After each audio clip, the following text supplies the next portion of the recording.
তো ওকে, আসসালামু আলাইকুম। কি করছো সবাই? আছেন সবাই? চলে আসলাম আমাদের নতুন একটা ভিডিও নিয়ে। সো আমরা আজকে কথা বলবো হচ্ছে কিভাবে আপনারা ফটোশপ ডাউনলোড করবেন।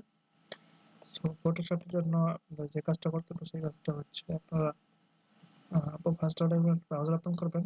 ব্রাউজার ওপেন করার পর আপনার যেতে হবে আপনাদেরকে ফটোশপ লিখে আপনারা সার্চ করবেন PSOTOSSOP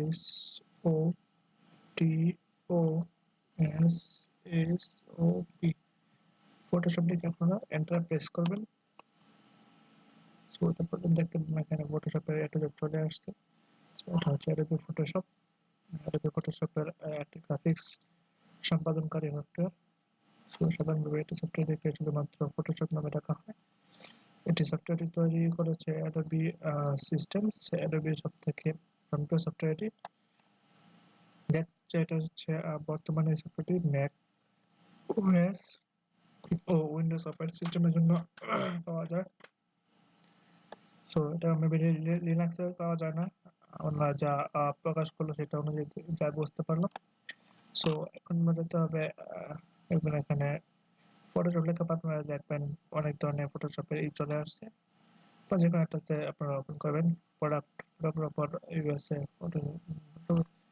সো এই দেখেন এর থেকে ভালো হচ্ছে আপনারা সার্চ করবেন ফটোশপ ডাউনলোড লিখে সার্চ করবেন। তবে এখানে দেখবেন হচ্ছে photo editing service UK Photoshop software for PC official Adobe Photoshop design software.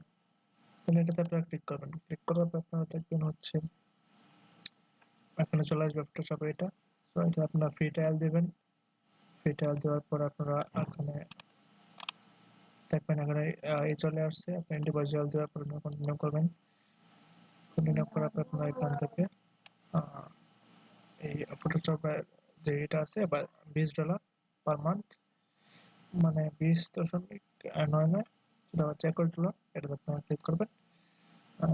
অথবা আপনারা যদি ইয়ারলি প্যাক কিনেন সেক্ষেত্রে আপনারা ইয়ারলি প্যাক কিনতে পারেন। হচ্ছে লাইটরুম প্লাস ফটোশপ প্ল্যান, এটা হচ্ছে আলাদা একটা ক্রিয়েটিভ বলস। তো আপনার শুধু ফটোশপ দেখতেছি, এটাতে আপনারা ক্লিক করবেন কন্টিনিউতে। দেন হচ্ছে আপনারা যেটা দেবেন মান্থলি নেবেন নাকি ইয়ারলি। এটা হচ্ছে ইয়ারলি $20, মানে এক বছরের জন্য তো $20 করে। দেন হচ্ছে আপনারা এখানে ক্লিক করবেন। দেন হচ্ছে আপনারা অ্যাড করবেন। দেন হচ্ছে আপনাদেরকে এখানে ব্যাংক ক্রেডিট কার্ড অ্যাড করে আপনারা পেমেন্টটা করার পর আপনাদের ডাউনলোড অপশন আসবে, ডাউনলোড করবেন আর আপনাদের ডাউনলোড হয়ে যাবে। তারপর আপনারা নরমালি ভাবে যেভাবে ইনস্টল করেন সেভাবে ইনস্টল করতে পারেন।